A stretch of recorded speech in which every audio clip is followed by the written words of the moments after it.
mudane prime minister bedelinka anigu wuxuu ka mid noqday ciidankii ugu horeeyay ee Soomaaliya ah unit dagaalama shakhsi ahayn maxaan ku raasoo soo isku xiran oo soo tababaro asoo ku tababartay oo nimanka dhalinyarada aan ku amaanayo inay ku tababarteen waqti qabow oo aad u qabow ayagoo weligood qabow arkin ay noloshooda markii ugu horeysay qabow ay arkaan waxaan aad u amaanayaa bedelinkaas oo maxaan ku raada la muuqday karti iyo dadnimo iyo asluub sidii lagu yaqiinay ciidanka xoogga dalka Soomaaliyeed ummadda Soomaaliyeed hortooda waxa taagan rajo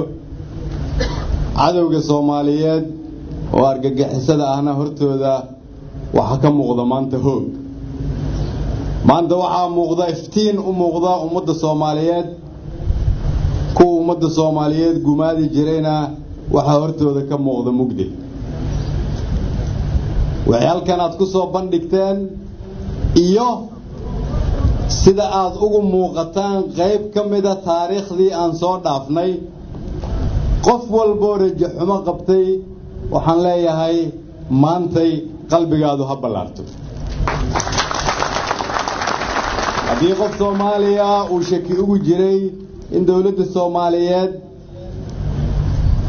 ay ciidan la'aan tahay ama aanay socon dhismihii ciidanka waxa halkan hortiina ka muuqda qayb ka mid ah qorshaha fog ee dalka lagu xoreynayo waxaan ilaahay idinkaga baryayaa inuu shaqada aad u soo diyaar garoodeen idinku garab galo waxaan ilaahay idinkaga baryayaa inaad noqotaan